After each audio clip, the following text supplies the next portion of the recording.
Alhamdulillahi Rabbil Alamin. Allahumma salli ala Muhammad wa sallim taslim.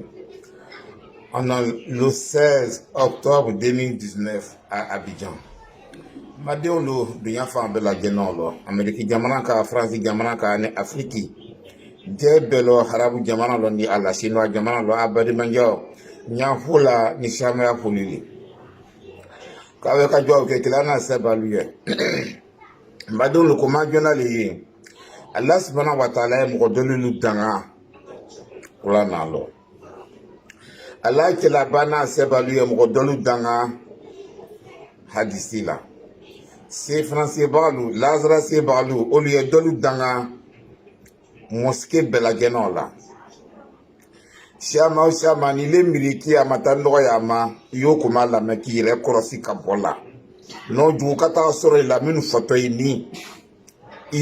Éviter kabol, kapwan kiyama, itanya bansoro. Et à la balle don janamalo don le tabo. Ado nena lo belageno kan zutra ma halibi Allah le kane. Allah le kokula na lo bada bismillahir rahmanir rahim. Kun nasulaha fanasiyahum. Ulaika humul fasiqun. Nasulaha fanasiyahum.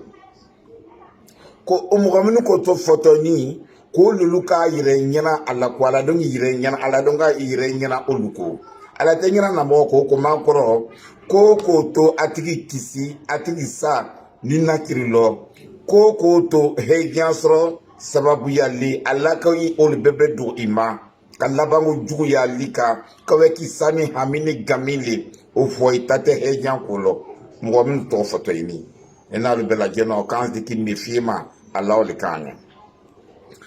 madon akoma jona lele ole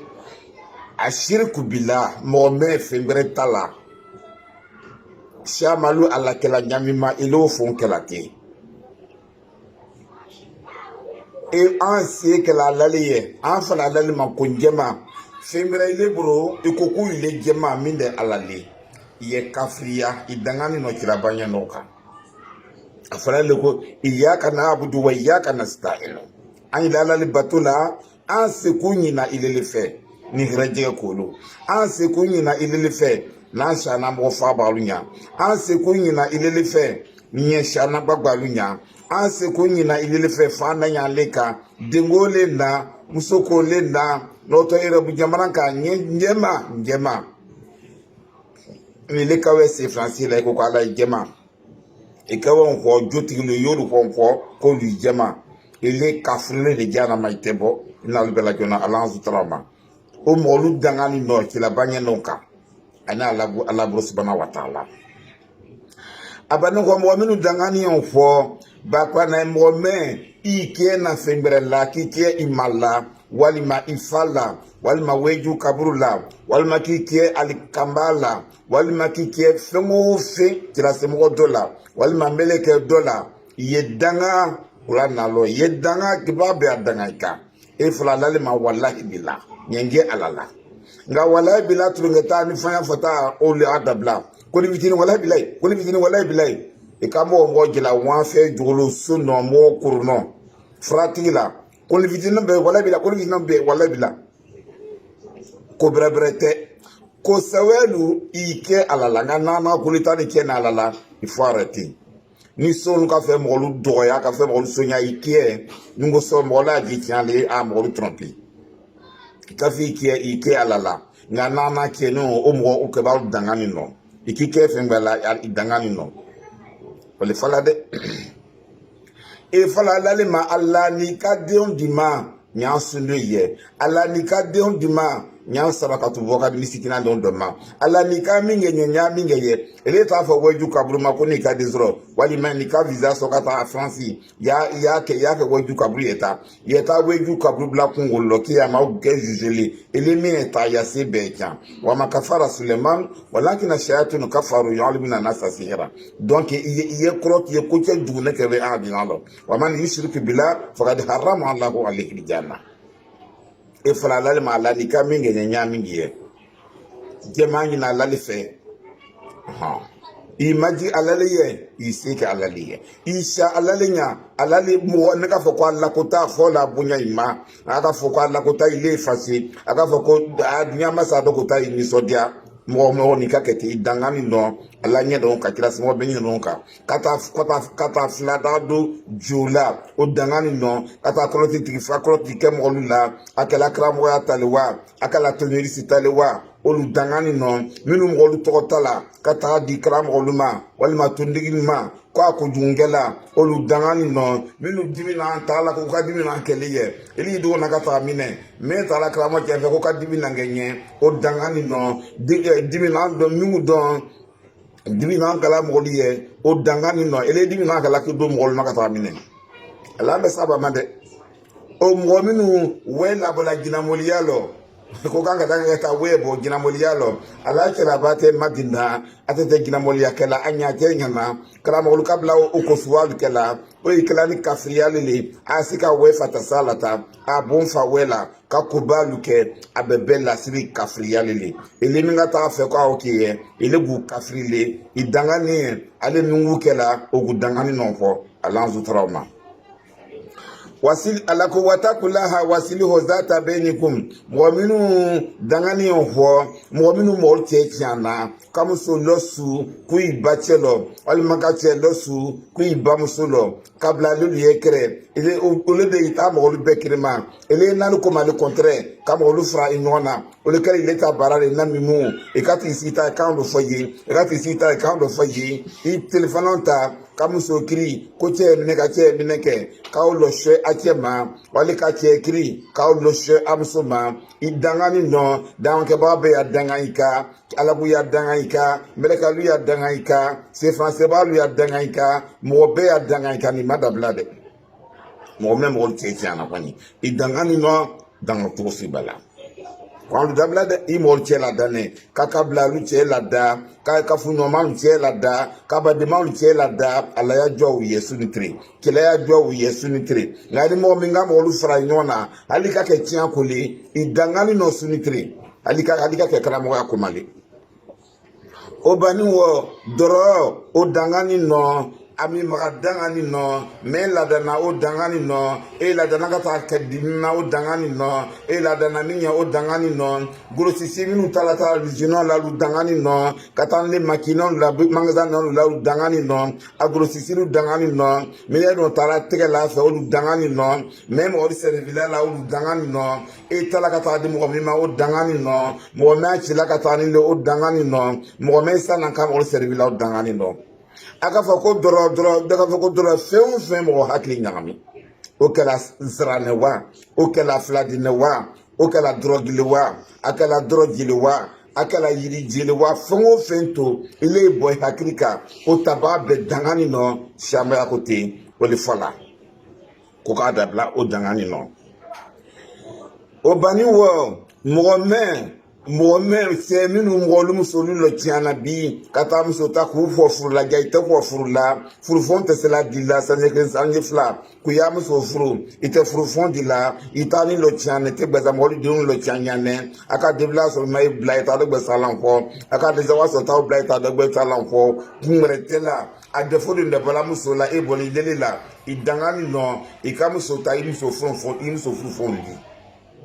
waki hona bezin ahadi hena watu hona ujura hona dan maul fo amuso lu furu ni manifa edima amuso lu furu fonda ma ita mo di muso na do jan te kutel muso levre fo ta sa ki homa yi ito furu fondi la ikela wati lo imaka wati lo ya ameriki lo ibija le france le wo ya wati ya ki do la wo ya kramo ya ki do la idangani no danga ke babe ya danga ika fuyo mine dabla rak lesa mina man gashana mo mi do aluma ka contre ke idangani no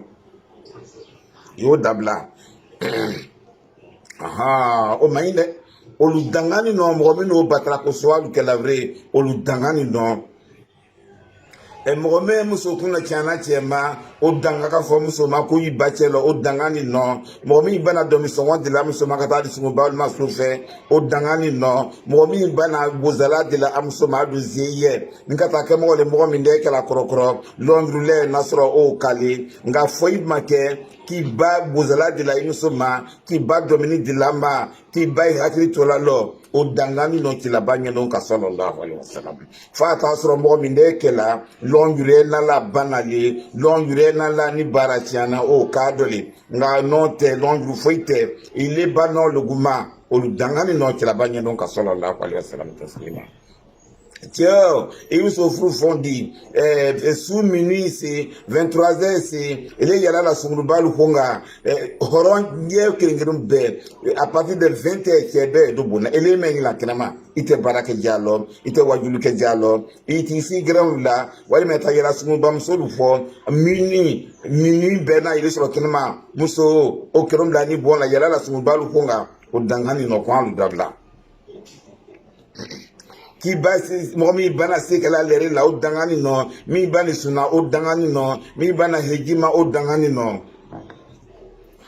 musulman ili kite bonya ike bon salala e do mi bladi kro ila jate la ay frufon di ay frule il faut makuta o fait très mal là que mala c'est que la kuta fait c'est afru kuna de parce que c'est une fourni conditionnelle kacha mabe krika ouro silike ouro silewe elene kana iblitre mala ko di febre imala fo ba lo fona ba nomso parce que ouro silike to le moluna ni sile benyana kashira ko fakisana di ngoma bi bebe ka ke shulele ko be ka furufon di ma ele ti lo do jan la kilma ko ye fase ko nda frugu lo bre ale ka ti la mo gbe kunoyi ke afrika na de ke afru kunale parce que ma furu buka ke fene di ma mi na do jan chete I furule fani mama ka ka furu fondi ani ka fa kutai fa bo ke la ko ti fe ele ta di fe te kanen e mungo so ke fo mi di ma la se khoma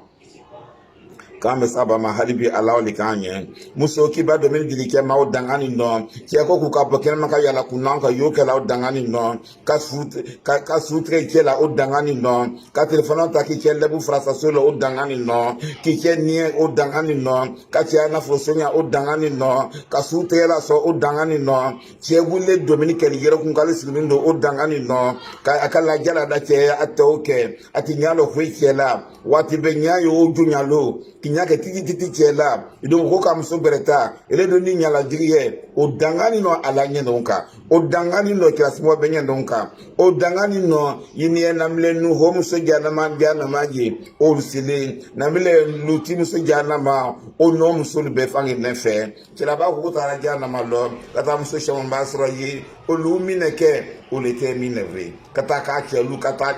doyale kato fala chelu ma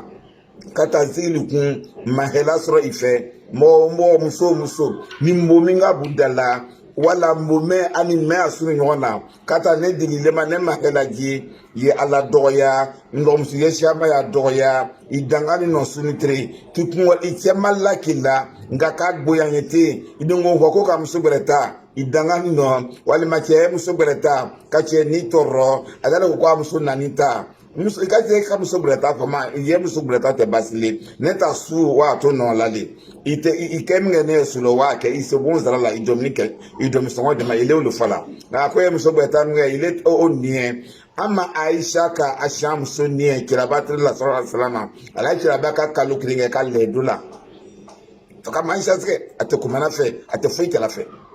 kalu kire kalu breke musome ama Aisha mineke e sham so doya atreta voyage la ala ke la ko sallallahu na Aisha ya nyome on comme di fly do krendi isham soma anta ke ne ko ne